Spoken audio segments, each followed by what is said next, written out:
ഞാനിന്നിവിടെ അവതരിപ്പിക്കാൻ പോകുന്നത് ഒരു കെട്ടുകഥയല്ല, പിന്നെയോ ഏകദേശം 2000 വർഷങ്ങൾക്ക് മുമ്പ് ഭൂജാതനായ ചരിത്രത്തിന്റെ താളുകളെ കീറിമുറിച്ച യേശുവിന്റെ കഥയാണ്. ഞാനിന്ന് അവിടെ അവതരിപ്പിക്കാൻ പോകുന്ന കഥാപ്രസംഗത്തിന്റെ പേര് നിസ്തുലനായ ക്രിസ്തു. എത്രയോ ശ്രേഷ്ഠനായവൻ ക്രിസ്തു താനെന്നുറച്ചു കാണുവീ, എത്രയോ ശ്രേഷ്ഠനായവൻ ക്രിസ്തു താനെന്നുറച്ചു കാണുവീ.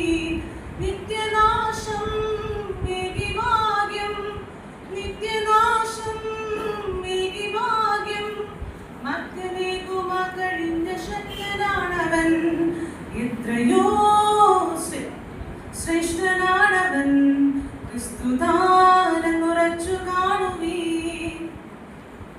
ഇതിൽ എന്തെങ്കിലും തെറ്റുകുറ്റങ്ങളുണ്ടെങ്കിൽ ഹൃദയംഗമായി എന്നോട് ക്ഷമിക്കണമെന്ന് അപേക്ഷിക്കുന്നു.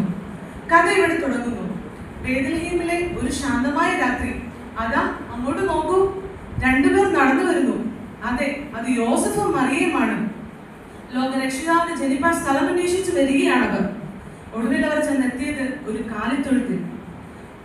മഞ്ഞു കൊഴിയുന്ന രാവിൽ പാരങ്ങും ഉറങ്ങുന്ന നേരം, വാരങ്ങും മുഴങ്ങുന്നൊരാനന്ദഗാനം, സർവേശപുത്രൻ ജനിച്ചു. മഞ്ഞു കൊഴിയുന്ന രാവിൽ. പ്രഭു, യഹൂദന്മാരുടെ രാജാവായി പിറന്നവർ എവിടെ? ആ ശബ്ദം കേട്ട് ഞെട്ടിയാൽ നിസ്സാരക്കാരനായിരുന്നില്ല.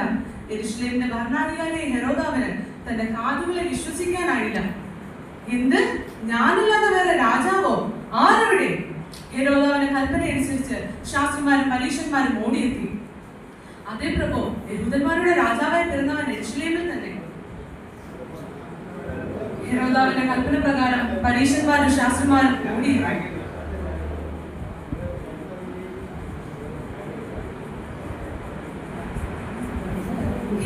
വിദ്വാൻമാരെ, ചെന്ന് ശിശുവിനെ കണ്ട് എന്നെ അറിയിപ്പിൻ. രാജകൽപ്പന കേട്ട് മടങ്ങിയ വിദ്വാൻമാർ, അതാ അവർക്ക് മുകളിൽ ഒരു താരകം. മിന്നുമാ താരത്തെ നോക്കിയ വിദ്വാൻമാർ, മണ്ണിൽ ജ്ഞാനം തുടങ്ങിയല്ലോ. നിൽക്കുമാ താരകം എത്തിയ പുൽത്തൊട്ടിൽ, കണ്ടു പൈതലെ കൺകുളിർക്കേ. വിദ്വാൻമാർക്ക് തങ്ങളുടെ കണ്ണുകളെ വിശ്വസിക്കാനായില്ല. തേജോമനായ ശിശുവിന്റെ മുമ്പിൽ അവർ തങ്ങൾ കൊണ്ടുവന്ന കാഴ്ച വസ്തുക്കളെ കാഴ്ച അർപ്പിച്ചു. അങ്ങനെ യേശു വളർന്നു, ജ്ഞാനം നിറഞ്ഞു.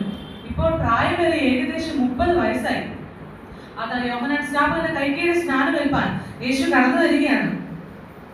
യേശുവിൻ സ്നേഹമുള്ള സോദരരേ വരുമേ, യേശുവിൻ സ്നേഹമുള്ള സോദരരേ വരുമേ, കാണുവിൻ ദൈവദാനയോ നാടെ തീരമതിൽ, കാണുവിൻ ദൈവദാനയോ നാടെ തീരമതിൽ, സ്നാനം കഴിപ്പാൻ വന്ന ചരിതമൊത്തിരുകിൽ, സ്നാനം കഴിപ്പാൻ വന്ന ചരിതമൊത്തിരുകിൽ.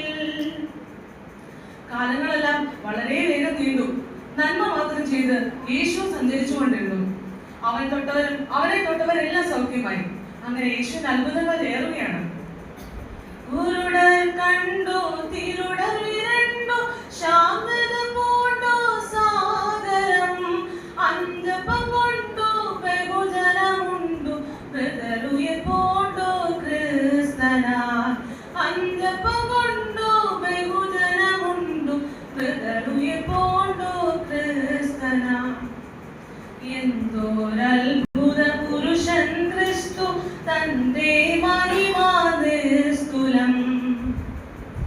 അങ്ങനെ ഇരിക്കെ പരീക്ഷന്മാരും ശാസ്ത്രിമാരും യേശുവിനെ കൊല്ലുവാൻ ആലോചിച്ചു.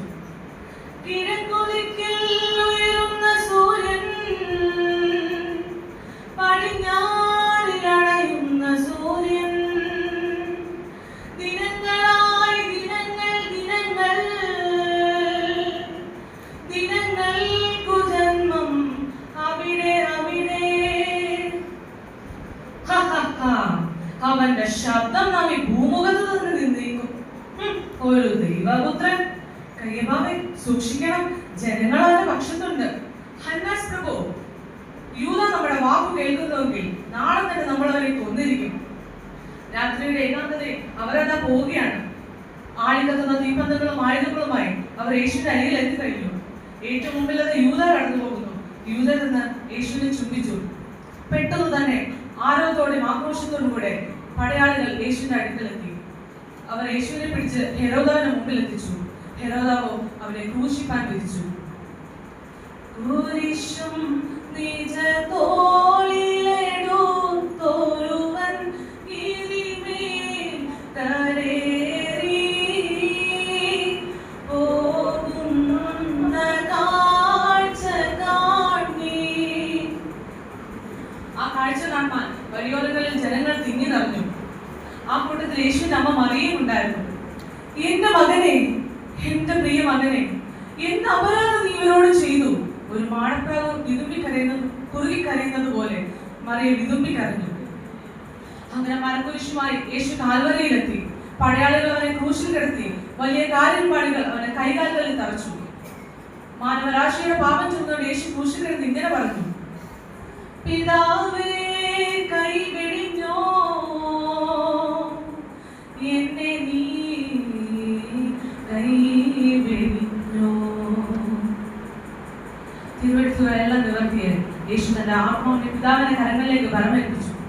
അനുമതിക്കാരനായ യോസഫ് പിലാത്തോസിന്റെ അനുമതിയോടുകൂടെ യേശുവിന്റെ ശരീരം ഏറ്റുവാങ്ങി. താൻ തനിക്ക് വേണ്ടി പണികഴിപ്പിച്ച പുതിയ കല്ലറയിൽ യേശുവിനെ അടക്കം ചെയ്തു. 3-ാം ദിവസം അതാ യേശു ഉയർത്തെഴുന്നേറ്റു. കർത്തനീ കർത്തനീ മരണത്തെ ജയിച്ചിടുന്നേറ്റവൻ,